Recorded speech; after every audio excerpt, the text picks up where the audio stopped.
El siguiente programa es presentado con el patrocinio de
Verdades eternas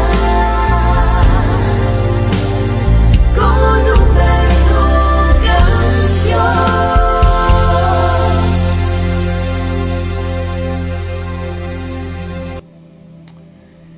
Padre amado, muy buenos días. No existe, y queremos reconocerlo delante de ti, bendición más grande que poder estar en tu presencia. Que tú nos invites cada mañana a sentarnos a tu mesa y deleitarnos escuchando tu palabra, recibiendo a través de ella tu guía, tu dirección. Amado Jesús, tú dijiste: escudriñen las Escrituras, porque ellas son las que dan testimonio de mí, y a vosotros os parece que en ellas tenéis la vida eterna, en las Escrituras.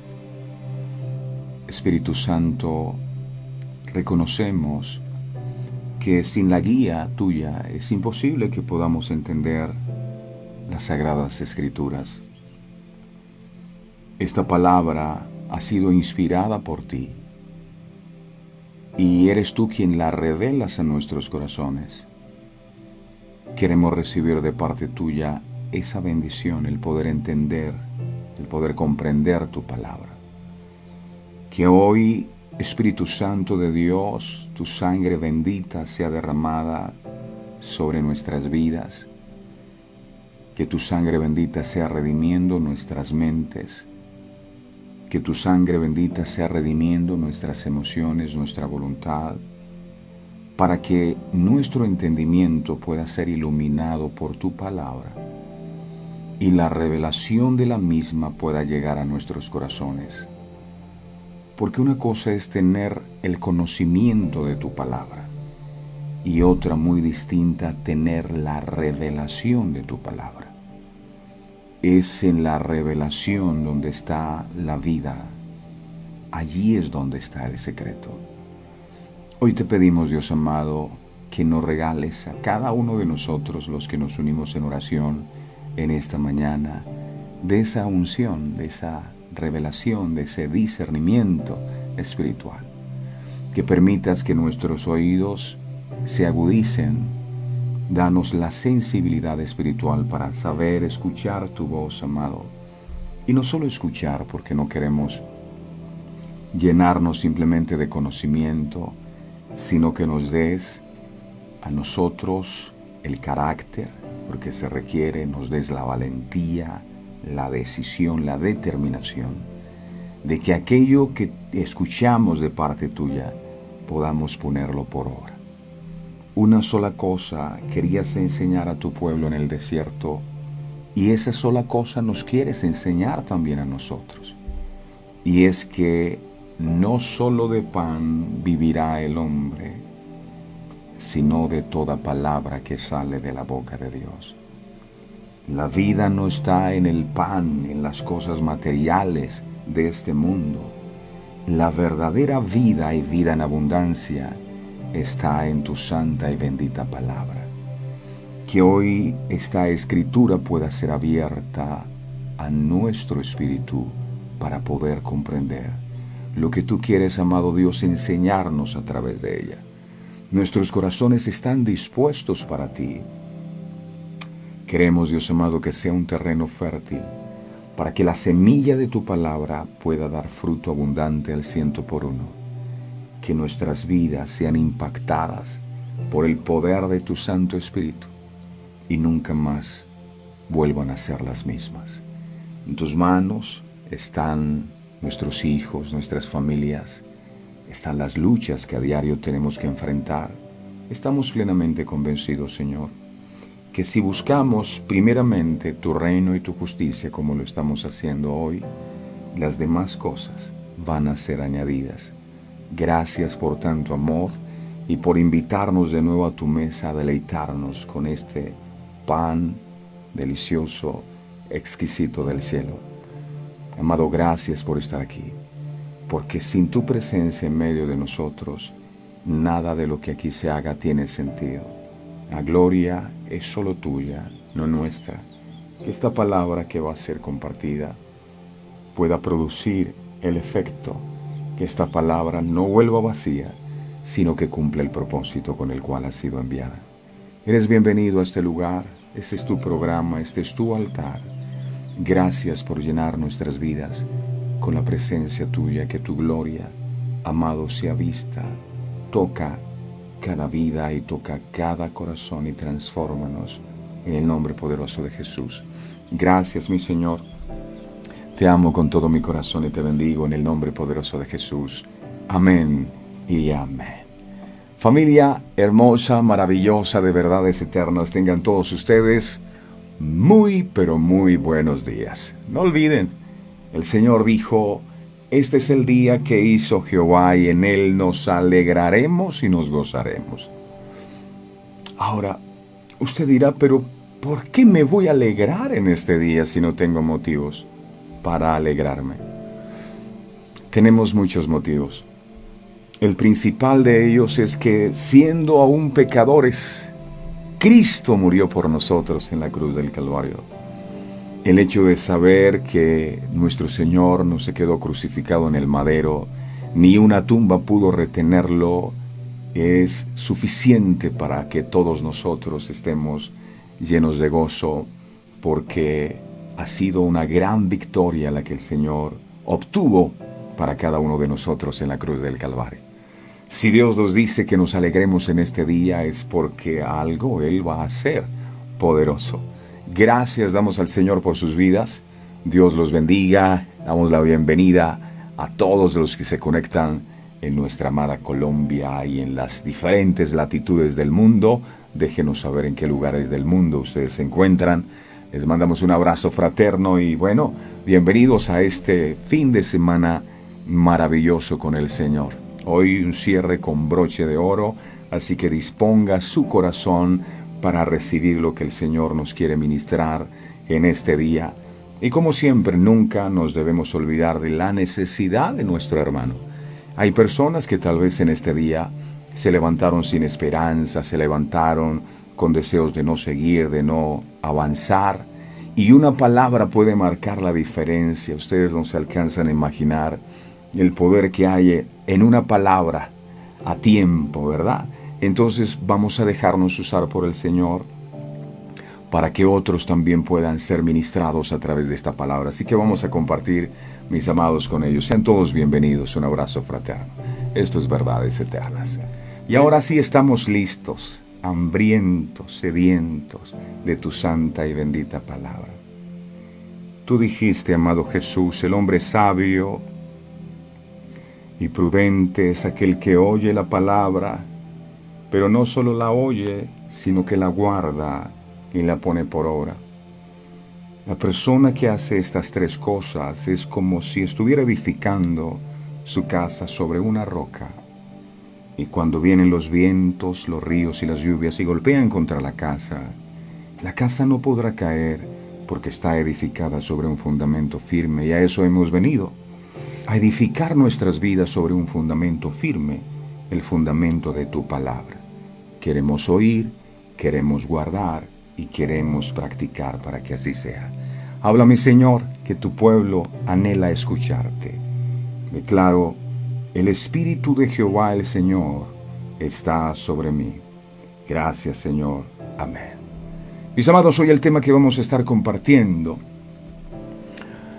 lo hemos titulado Soberbia en el corazón. Es lo que Dios quiere hablar hoy.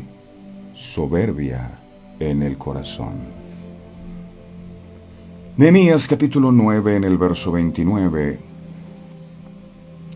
Dice la palabra, Nehemías 9:29.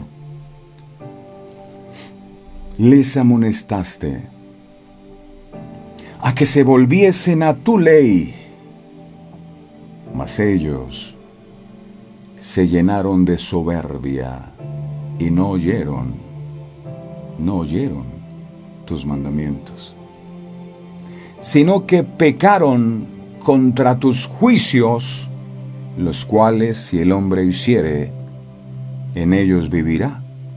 Se rebelaron, endurecieron su cerviz y no escucharon. No escucharon. Esto es una palabra de Dios. En esta porción de la palabra,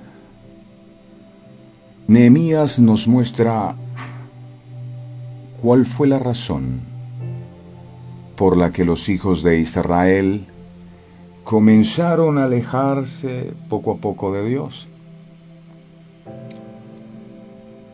Fue por la soberbia, fue por la dureza de su corazón. Cuando hablamos de soberbia, nos estamos refiriendo a la satisfacción excesiva por la contemplación propia, menospreciando a los demás. El soberbio se siente mejor y más importante que el prójimo, a quien minimiza de forma constante. Por eso se comporta de manera arrogante y suele generar rechazo entre el resto de la gente. La arrogancia es una piedra de tropiezo para el corazón del creyente. La gente de Israel endureció su cerviz y no escucharon los mandamientos de Dios. Oyeron lo que les fue dicho por Moisés, pero no recibieron la palabra. Ellos rehusaron creer en la palabra por causa de la soberbia. El hombre y la mujer quieren ser el Dios con minúscula de sus vidas, de sus propias vidas. Quieren decidir independientemente de Dios por dónde ir y qué hacer, e incluso muchas veces pretenden decirle a Dios qué debería hacer Él y cómo debería actuar en sus vidas. Dios es el autor de la vida, y si alguien sabe cómo funciona la vida, es Él. Dios nos dio libre albedrío, nos dio voluntad propia para elegir cómo queremos actuar. Sin embargo, nunca te encontrarás más seguro que bajo el amparo del Altísimo, que bajo el consejo y bajo la guía de Dios. Fue la soberbia, el orgullo y la arrogancia enquistada en sus corazones la que hizo que ellos se rebelaran en contra de los mandatos de Dios. Un corazón manso y humilde es vital para un creyente.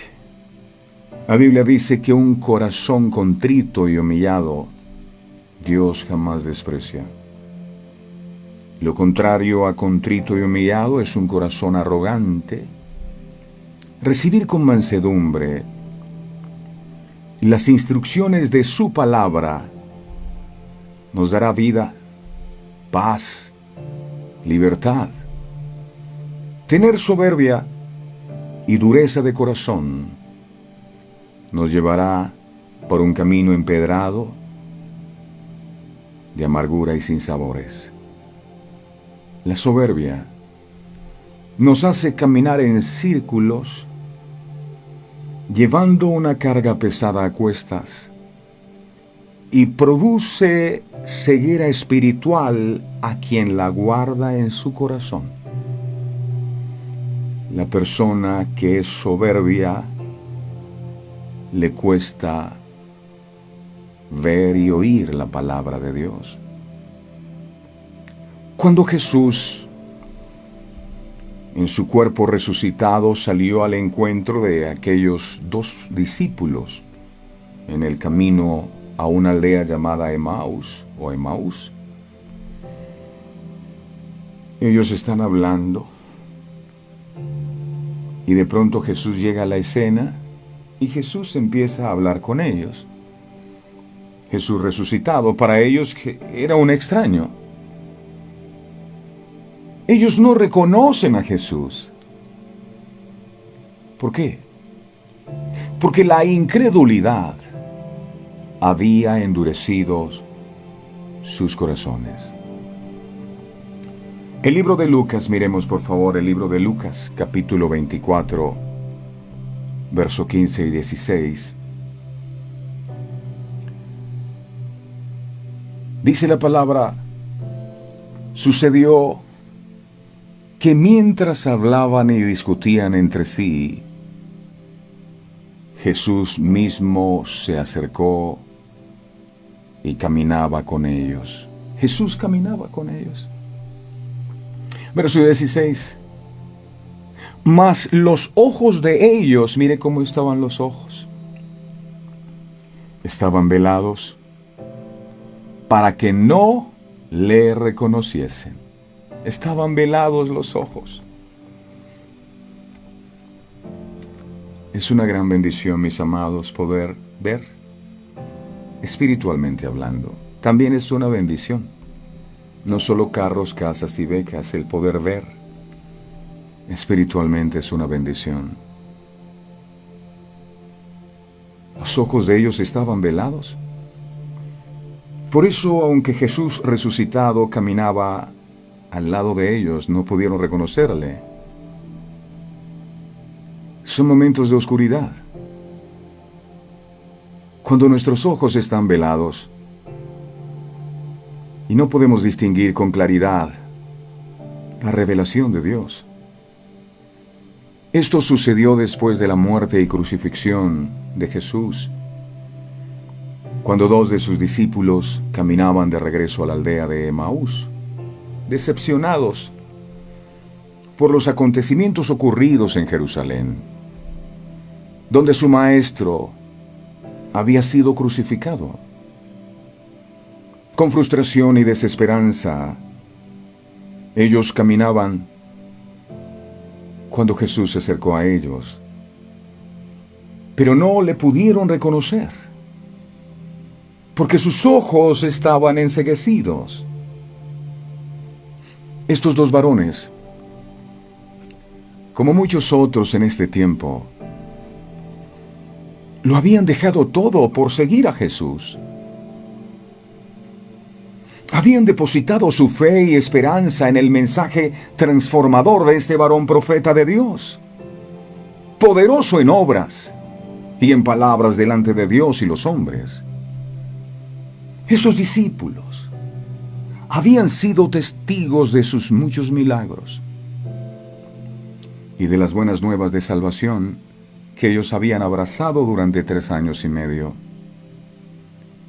Pero también habían sido testigos en esos días de cómo los principales sacerdotes, representantes de los intereses de Dios sobre esta tierra, se habían unido a los gobernantes Herodes, Pilato y el pueblo de Israel, y lo habían sentenciado a muerte, lo habían humillado públicamente y lo habían crucificado en un madero junto a otros 2 criminales. Miremos Marcos capítulo 15, versos 14 al 15. Marcos 15, 14 al 15. Acá dice: Pilato les decía, pues ¿qué crimen ha cometido? Pero ellos gritaban más todavía. Entre la multitud estaban muchos de los que se acercaban a Jesús a pedir milagros, a que Dios hiciera algo por ellos. Esos ahora le estaban crucificando. ¡Crucifícale! Verso 15. Pilato optó por complacer al pueblo y puso en libertad a Barrabás. Luego mandó que azotaran a Jesús y lo entregó para que lo crucificaran. La más grande injusticia que se ha cometido en el mundo fue lo que pasó con Jesús. Este fue un golpe duro para todos los discípulos, quienes decepcionados habían regresado a sus antiguas labores de pescadores junto al mar de Galilea, en el caso de Pedro, y algunos de ellos, que hicieron más profunda su frustración al pasar toda una larga noche y no pescar absolutamente nada. Son esas largas noches oscuras que parecen interminables, donde se te viene una prueba tras otra prueba y no ves salida. Pareciera que nunca llegará el amanecer. Nosotros esperábamos que Él era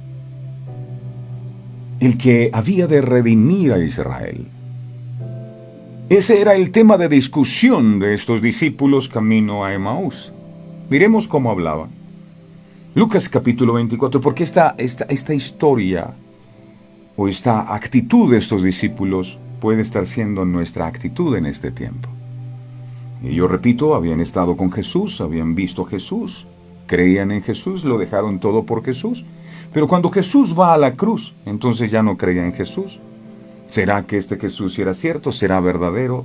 Y se fueron para Emaús dándole la espalda a su llamado porque creyeron que todo había finalizado allí. Lucas capítulo 24, 19 al 21 dice la palabra. Aquí dice: entonces Él les dijo, ¿qué cosas? Y ellos le dijeron, ellos estaban hablando de lo que había acontecido en Jerusalén. Y ellos le dijeron, de Jesús Nazareno. Estaban hablando con Jesús, pero no sabía quién era aquel extraño. Jesús Nazareno, que fue varón profeta, poderoso en obras, en palabra, delante de Dios y de todo el pueblo. Verso 20. ¿Y cómo le entregaron los principales sacerdotes y nuestros gobernantes a sentencia de muerte y le crucificaron? Verso 21. Pero nosotros esperábamos que Él era el que había de redimir a Israel. Y ahora, además de todo esto, hoy es ya el tercer día que esto ha acontecido. Jesús no era Dios. Eso era lo que nosotros creíamos. Lo vimos hacer milagros y prodigios. ¿Acaso no tenía poder y autoridad? ¿Qué pasó? ¿Por qué lo mataron? Esta no es una buena noticia. Si Él es el Hijo de Dios y tiene todo el poder que dice, ¿por qué murió? Murmuraban al ver morir sus sueños. Con la muerte de Jesús veían morir sus esperanzas. Se sentían decepcionados. Era una noche fría, oscura y sin entendimiento. El maestro ya no estaba. ¿No fue similar la confusión que vivieron los israelitas en el desierto después de ser rescatados milagrosamente de la esclavitud en Egipto y verse confrontados con la muerte frente a una tierra que parecía imposible de conquistar. Así actuaron. Números capítulo 14, verso 1 al 3. Mire lo que hace la incredulidad en el corazón del hombre. Entonces toda la congregación gritó y dio voces. Hay gente que en momento de prueba lo que hace es eso, no confiar en Dios, sino gritar y dar voces. Verso 2. Y se quejaron contra Moisés y contra Aarón todos los hijos de Israel. Y les dijo toda la multitud: ojalá muriéramos en la tierra de Egipto, o en este desierto, ojalá muriéramos. ¿Y por qué nos trae Jehová a esta tierra para caer a espada? Estaban rebelándose contra Dios. Ni que nuestras mujeres y nuestros niños sean por presa. ¿Por qué me pasa esto a mí? ¿No nos sería mejor volvernos a Egipto? Es decir, si tú no haces algo ya, me vuelvo al mundo. Me decía alguien alguna vez. Si Dios no me hace el milagro que necesito, entonces voy a creer es en el diablo. Ay, Dios. La única salida que podían percibir era murmurar y querer volver atrás. Preferían su antigua condición de esclavos antes que vivir en el desierto en la libertad de Cristo. Números capítulo 14, verso 4 dice la palabra. Números 14, 4. Dice: y decían el uno al otro: designemos un capitán y volvámonos a Egipto. Qué Dios ni qué nada. Yo lo que voy a hacer es que me voy a volver al mundo. Tanto que he creído en Dios y qué. ¿Cuántas veces también ha sido nuestra reacción frente a terribles adversidades que nos ha confrontado la vida, cuando no vemos solución y solo vemos caerse en pedazos nuestros sueños y nuestros proyectos? Tal vez te encuentres en medio de una de esas noches oscuras de confusión, en donde tus ojos están velados. No puedes ver una salida por causa de la soberbia y de la incredulidad. La confusión de quien comienza a edificar y no puede terminar, porque calculó mal. La confusión de quien resiste el quebrantamiento, aprisionado por el orgullo y la soberbia. La confusión de quien no tiene la humildad para reconocer su fracaso y la inmensa necesidad de la gracia de Dios sobre su vida. La confusión de quien resiste al Espíritu Santo. Estaba escrito en el libro de Mateo 26, 31. Mateo 26, 31 estaba escrito lo siguiente. Entonces Jesús les dijo: todos vosotros os escandalizaréis de mí esta noche. Se van a escandalizar de mí. Porque escrito está: heriré al pastor y las ovejas del rebaño serán dispersadas. Dijo Jesús. Ustedes se van a escandalizar hoy. Fue la triste realidad que tuvieron que vivir los discípulos. ¿Por qué hacemos promesas que no podemos cumplir si Dios no las demanda? ¿Por qué creer que seremos capaces de dar la vida si al igual que Pedro lo estaremos negando antes de que cante el gallo? ¿Cuántas veces hemos oído cantar el gallo a nuestros oídos las veces que hemos dejado de creer en Él, que hemos negado a Dios? Lucas capítulo 22, mire este suceso, Lucas 22, 55 al 62. Pedro le dijo: Señor, yo nunca te negaré, mi vida daré por ti. Y dice la palabra: y habiendo ellos encendido fuego en medio del patio, se sentaron alrededor, y Pedro se sentó también entre ellos. Verso 56. Pero una criada, al verle sentado al fuego, se fijó en él y dijo: también éste estaba con él, refiriéndose a Pedro. Verso 57.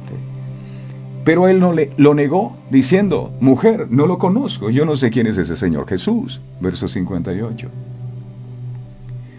Un poco después, viéndole otro, dijo: tú también eres de ellos. Y Pedro dijo: hombre, no lo soy.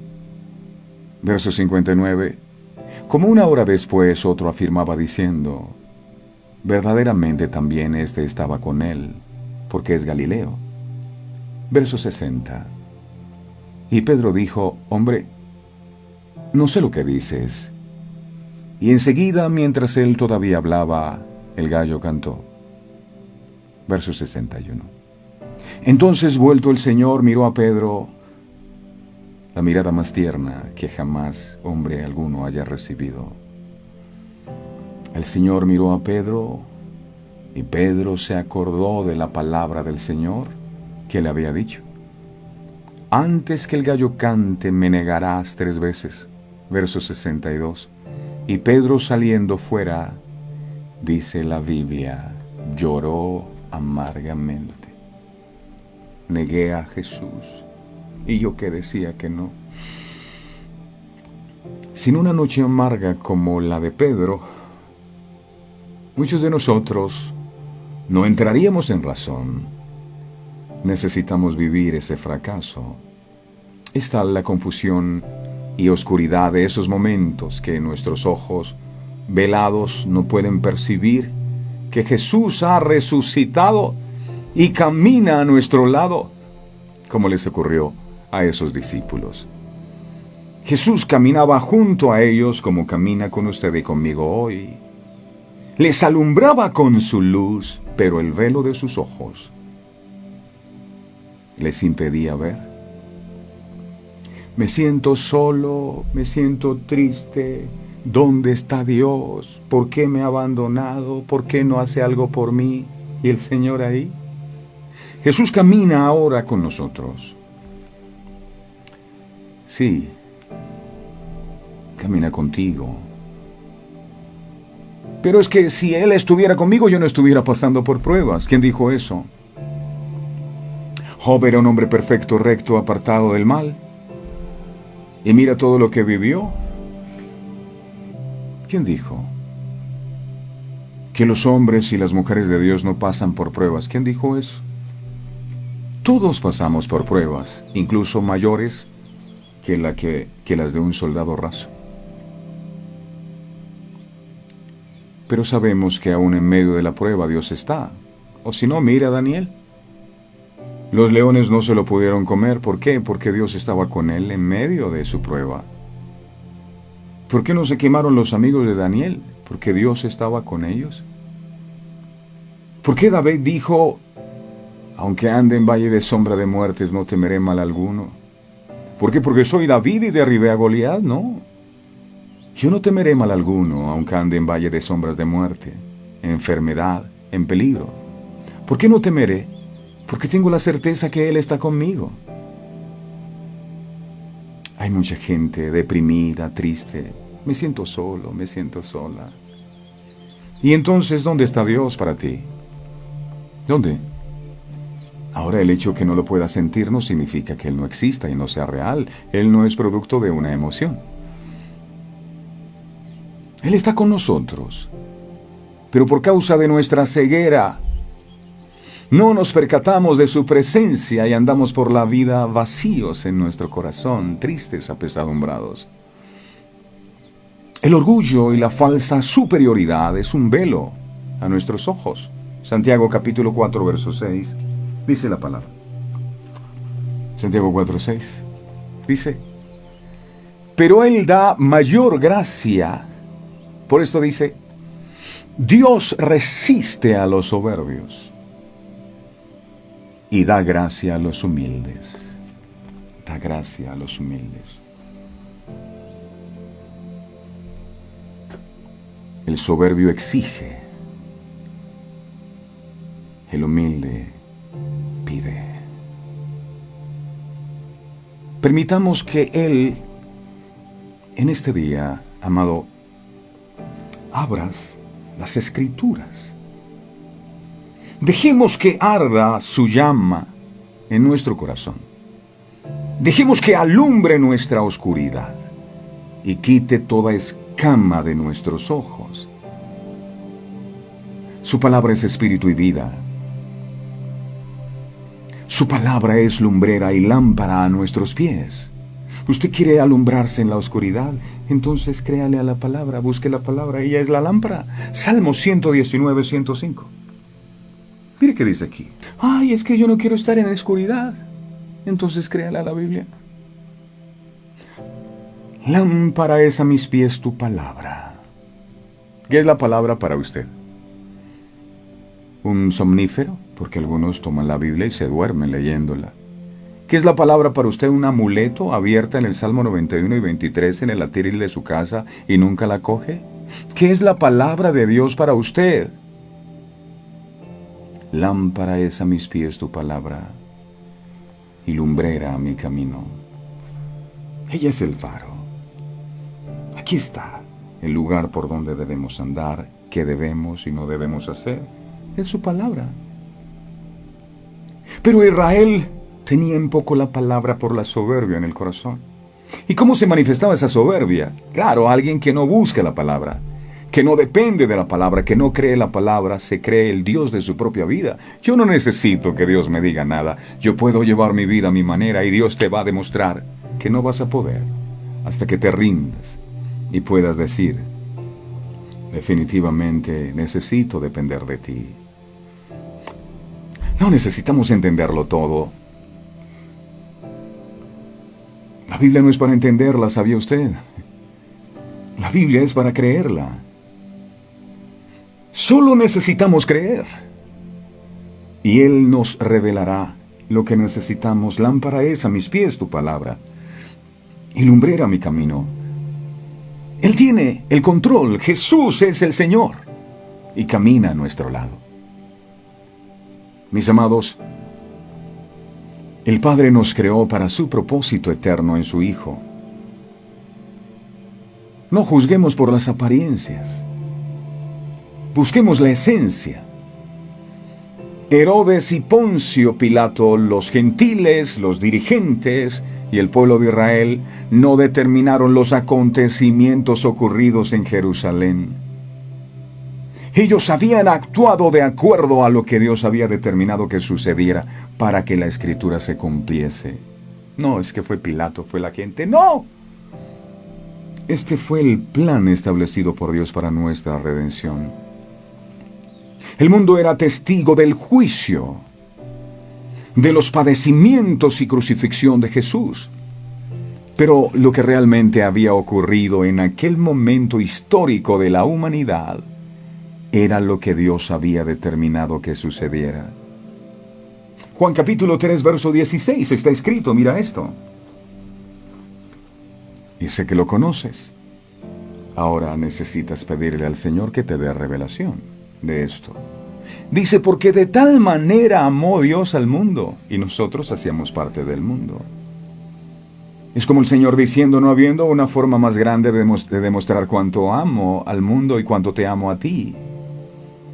Dios ha dado a su Hijo unigénito, al único Hijo que tenía, para que todo aquel que en Él cree, esto no es exclusivo para unas personas, es para todo aquel que en Él cree, no se pierda, mas tenga vida eterna. Este plan lo diseñó Dios.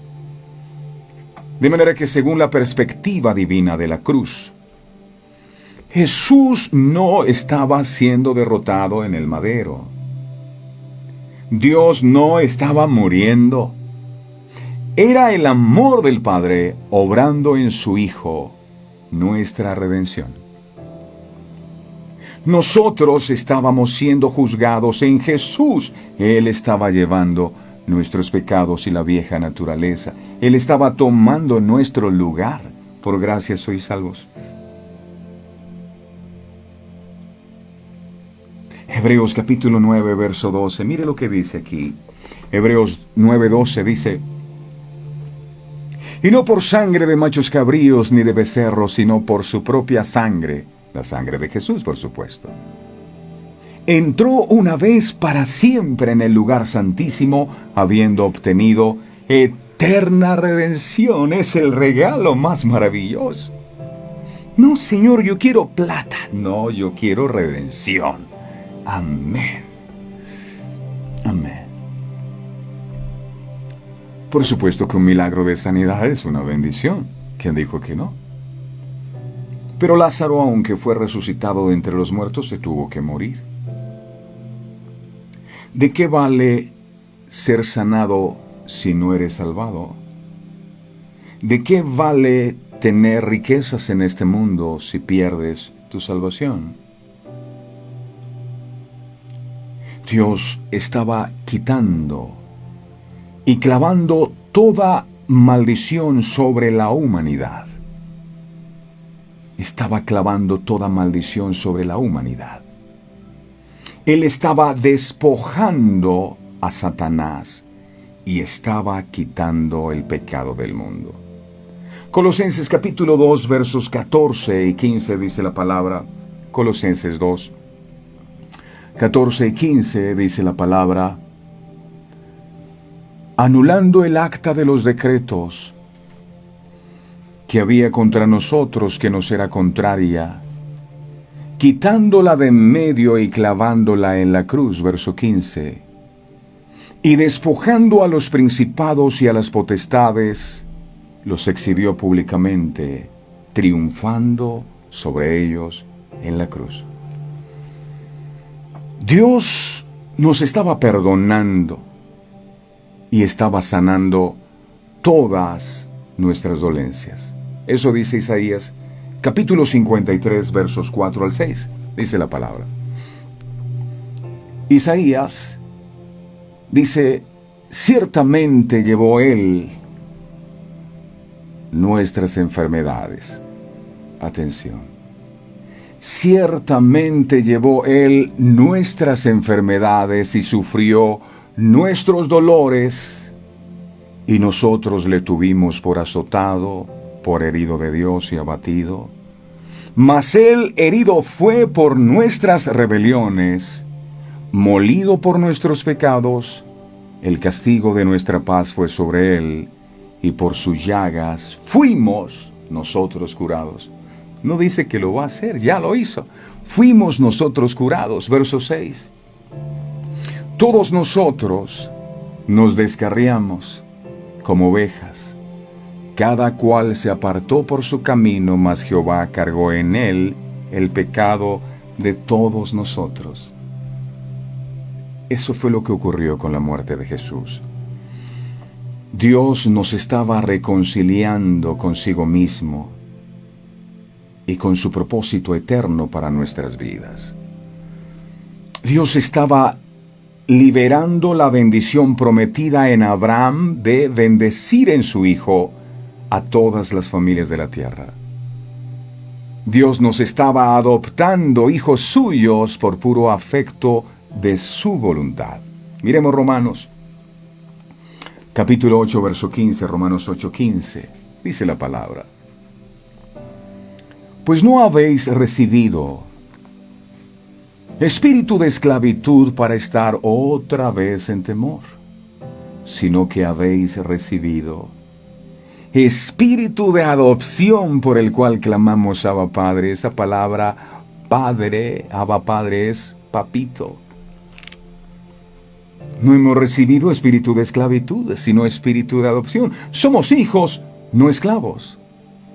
Es lo que Dios quiere que veamos. Él vino a quitar el velo de nuestros ojos para que podamos ver y apreciar su voluntad. Juan capítulo 8, verso 12, enseña. Juan 8, 12. Dice: otra vez Jesús les habló diciendo: yo soy la luz del mundo. El que me sigue no andará en tinieblas. O sea, si andamos todavía en tinieblas y los ojos están vedados, es porque no estamos verdaderamente siguiendo a Jesús, sino que tendrá la luz de la vida. ¿No arde tu corazón? Cuando el Espíritu Santo revela la vida de Cristo en tu vida, El corazón de estos discípulos que se dirigían rumbo a Emaús, dice la Biblia que comenzó a arder cuando Jesús les abrió las Escrituras para que entendieran los acontecimientos y recibieran la resurrección que les daría una nueva visión, una nueva filosofía para sus vidas, la filosofía de Dios. Lucas capítulo 24, verso 32. Dice la palabra Lucas 24, 32. Y se decían el uno al otro. Esto eran los mismos dos que iban para la aldea de Emaús, que no reconocían a Jesús caminando al lado de ellos resucitado. Ellos después decían, ¿no ardía nuestro corazón en nosotros mientras nos hablaba en el camino? Y cuando nos abría las Escrituras, ¿no ardía nuestro corazón? No todos fueron testigos de la resurrección de Jesús, como no todos entraron en la tierra prometida. Muchos murieron en el desierto sin ver ni entrar en las promesas de Dios, como también muchos murieron en la soberbia de haber negado y haber facilitado su crucifixión. En ninguno de ellos pudo arder el Espíritu de Dios en su corazón. Pero muchos de ellos, incluyendo a los discípulos que lo negaron como Pedro, su espíritu ardió en sus corazones y sus ojos fueron abiertos al partir el pan. Nuestro corazón se enciende cuando el Espíritu Santo abre las Escrituras. Junto a nuestro camino de confusión y al mirar la cruz, el velo cae de nuestros ojos y podemos verle resucitado y exaltado por el Padre. De lo contrario,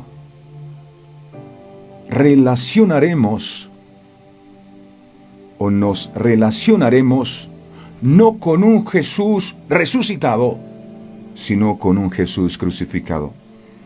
Y aquí sería bueno preguntarnos, la relación que tenemos con el Señor Jesucristo, ¿es una relación con el Jesús crucificado?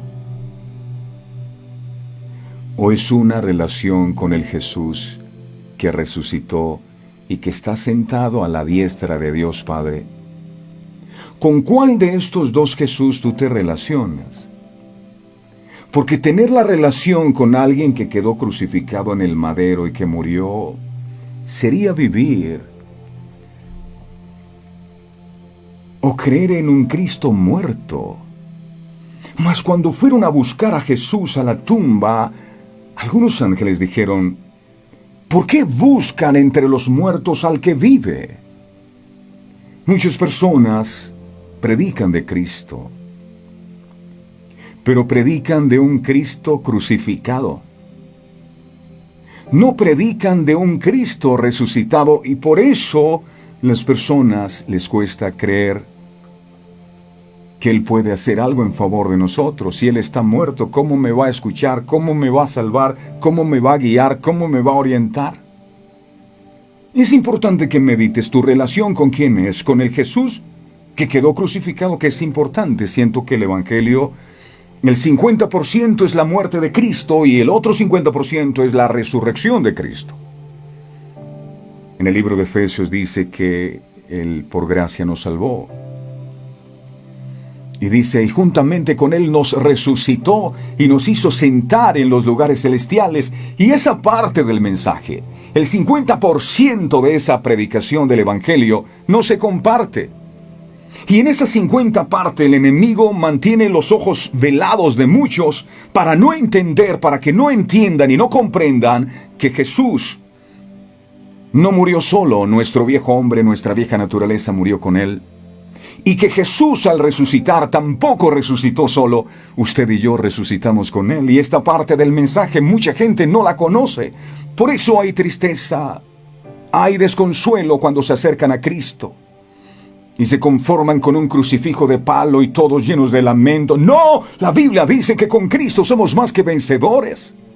Jesús, al derramar su sangre en la cruz del Calvario, venció a Satanás. Entonces la muerte de Jesús no es para estar de luto, la muerte de Jesús es para cantar victoria. Él no solo nos libró de la maldición, no solo se llevó nuestros pecados, sino que nos dio salvación y vida eterna. Si esto no es motivo suficiente para vivir agradecido con Dios siempre, pregunto, ¿qué necesitas para estar pleno y feliz? Si el que Jesús haya muerto y se haya llevado tus pecados y te haya librado de la condenación eterna, para ti no significa nada, entonces Dios, ¿qué necesita hacer para que tú estés contento y feliz? Si al morir Él te reservó un lugar en su presencia y te hizo sentar a su diestra. ¡Qué bendición tan grande! Eso no se puede recibir si hay soberbia y los ojos están con escamas en el corazón. No deja de impresionarme cuando veo ese cuadro donde Jesús está padeciendo por la humanidad, por mí también, porque mis pecados y los pecados de cada uno de nosotros le costaron a Cristo su propia vida. Cuando yo entiendo que mis pecados le cuestan a Cristo su propia vida, entonces tendría que pensar dos veces para actuar. Porque cada vez que fallo al Señor estoy crucificándolo en un madero. Y no deja de impresionarme unos presos que estaban con Jesús en su crucifixión. Yo no sé si usted lo recuerda. Uno a la izquierda y otro a la derecha. El de la derecha,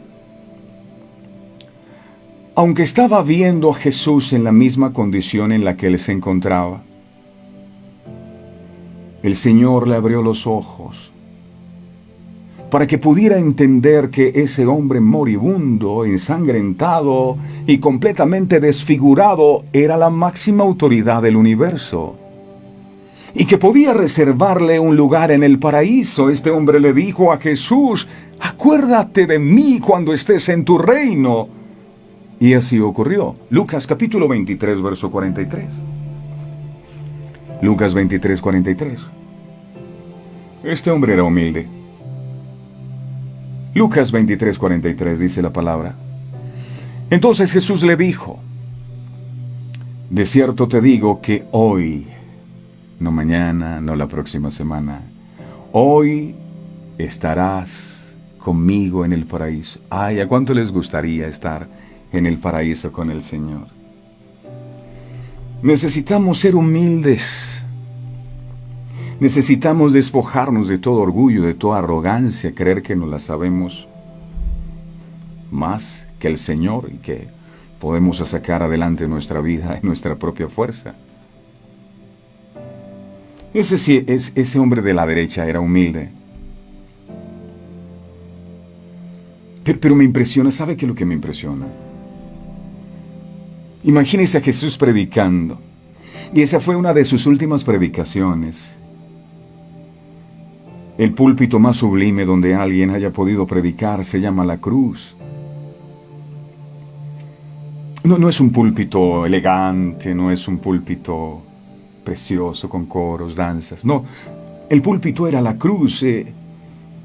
Tenía clavos en sus manos. Sus pies estaban sujetados por otro clavo. Y desde allí predicaba. Fue la más sublime de todas las predicaciones que jamás haya escuchado. Y entre sus muchas predicaciones dijo: Padre, perdónalos porque no saben lo que hacen. Pero su última predicación fue esta: hoy estarás conmigo en el paraíso. Seguía Jesús predicando. Y este preso, ¿Qué hizo? Yo no sé. ¿Cuál fue el delito que cometió? Yo no sé. Lo cierto es que este preso estaba viendo ¿a quién? Estaba viendo a un hombre moribundo. Su cabeza había una corona de espinas, su rostro estaba completamente desfigurado. Estaba muriendo. Su espalda estaba completamente flagelada. Su rostro era irreconocible. Yo no sé si usted podría confiar en alguien así. Yo soy el Hijo de Dios.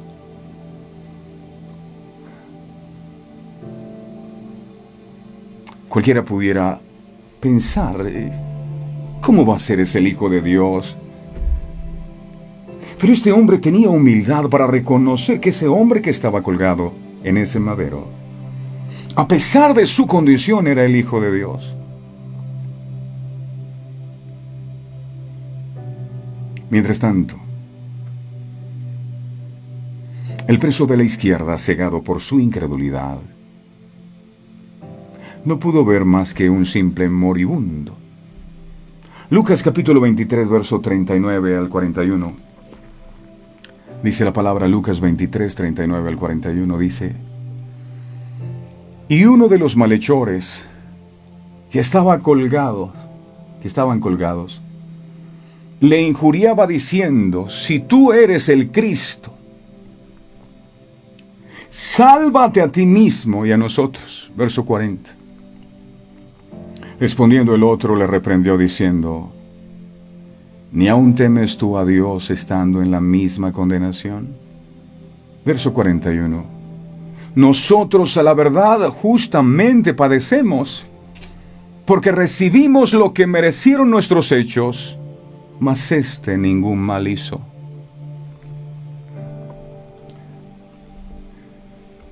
Cuando nuestros ojos están velados,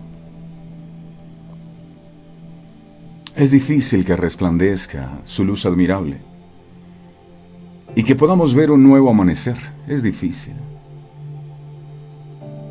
La persona que está ciega, está ciega. Una forma correcta de creer produce una forma correcta de vivir. Si yo creo que mi Jesús se quedó en una tumba, o que mi Jesús se quedó crucificado en un madero, entonces así será mi forma de vivir. Pero si yo creo en un Jesús que resucitó, que venció al enemigo y que está sentado a la diestra de Dios Padre, así será mi estilo de vida. Por eso te pregunto, ¿tú en quién crees? ¿En un Jesús crucificado solamente? ¿O crees en el Jesús que resucitó? El entendimiento de la gracia indudablemente nos dará liberación paulatina en cada área de nuestras vidas. Creer la obra finalizada de Cristo traerá plenitud a tu vida. Traerá gozo y traerá paz. No te quedes solo con el 50% de la obra de la cruz. Las circunstancias no dan vida a un creyente. Las posesiones no te dan vida. Un título no te da vida. Un buen trabajo no te da vida. Una casa hermosa no te da vida. Jesús es el camino, la verdad y la vida. Y nadie va al Padre sino gracias a Él. En Él literalmente está escondida nuestra vida. Una vida plena y abundante que no consiste en las cosas que posees en esta tierra, porque ni el dinero que tanto persigues, ni los títulos universitarios, ni los galardones, ni los reconocimientos, ni una linda casa te dan paz, salud y protección divinas, y mucho menos vida eterna. Termino con esto. Al soberbio le cuesta reconocer, porque cree siempre la razón tener. Es mejor ser humildes. Padre amado, eso te pedimos en este día, que nos ayudes a tener un corazón humilde para reconocer que Aquí el Dios eres tú. Aquí el Creador eres tú. Nosotros simplemente somos criaturas en tus manos. El pueblo de Israel dejó que su corazón se endureciera con la soberbia y el orgullo. Y por eso, aunque tú enviabas sus profetas para que les hablaran, ellos no querían escuchar.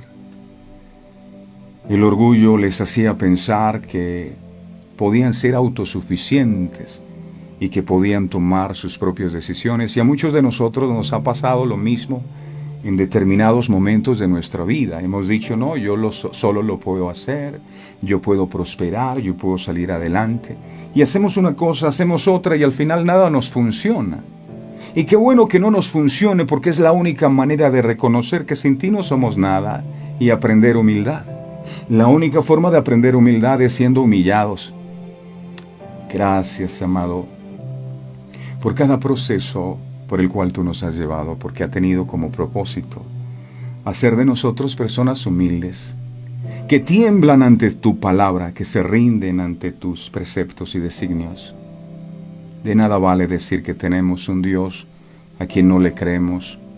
De nada vale decir que Dios es nuestro Señor si no le obedecemos. Amado, si ves que en nuestro corazón hay soberbia y orgullo, te pedimos en el poderoso nombre de Jesús que tú lo arranques. Porque esa soberbia enquistada en nuestros corazones es la que coloca velos en nuestros ojos, que no nos permiten ver, que no nos permiten creer. Tú prometiste, amado, que el Espíritu Santo tuyo estaría con nosotros todos los días de nuestra vida hasta el fin del mundo. No es una excepción que estés en este día con nosotros y siempre. Sí, aún en los momentos de dificultad y de adversidad tú has estado con nosotros. Pero la soberbia enquistada en el corazón nos hace creer que no es así, que tú nos abandonaste, que nos dejaste solos. Danos un corazón humilde. Tú dijiste, venid a mí los que están trabajados y cargados, que yo os haré descansar. Y aprended de mí, que soy manso y humilde de corazón, y hallaréis descanso para vuestras almas. Necesitamos humildad. Un corazón contrito y humillado tú nunca desprecias, Dios amado. Hoy te rogamos que quites los velos de incredulidad para que podamos comprender que tu obra redentora no finalizó en el madero. La tumba no pudo retenerte. Resucitaste, Señor, y no resucitaste solo. La palabra dice que también resucitamos juntamente contigo. Gracias por esa obra de la cruz. No nos diste espíritu de esclavitud para estar esclavos del temor, para estar esclavos de la desesperanza, para estar esclavos del desánimo, de la falta de fe, de la incredulidad, sino que nos diste espíritu de adopción para que clamáramos Abba Padre, para que pudiéramos entender que somos hijos, ya no esclavos. Ayúdanos a vivir en esa libertad que conquistaste para nosotros, Padre amado, en la cruz del Calvario. Y te pido con todo mi corazón que esta palabra haya sido revelada a nuestros corazones para que nuestro entendimiento pueda ser iluminado y podamos comprender que así como caminabas con aquellos dos hombres cuando iban a Emaús, tu presencia sigue caminando al lado nuestro todos los días de nuestra vida. A ti la gloria y la honra, mi Señor, en el nombre poderoso de Jesús. Amén, amén y amén. Amén. El Señor me los bendiga a todos. Gracias damos a Dios por su santa y bendita palabra. Le da suscribirse al canal y bueno, también está nuestra página de Facebook. Si desea un detalle precioso, obsequiar de verdades eternas, lo puede hacer para bendecir esta obra que estamos realizando. Si usted dice, bueno, este ministerio me parece que es una gran bendición para mi vida y me gustaría que otras personas también pudieran seguir recibiendo el mensaje, queremos seguir conquistando, queremos seguir ensanchando el territorio, sabremos valorar la ayuda que puedan brindar a esta obra evangelística que realiza Verdades Eternas. Lo pueden hacer en este número. Gracias a todos ustedes por estar siempre allí, por su fidelidad. Les deseamos el mejor y más bendecido de todos los días. No olviden, al soberbio le cuesta reconocer porque cree siempre la razón tener. Feliz día para todos. Este programa fue presentado con el patrocinio de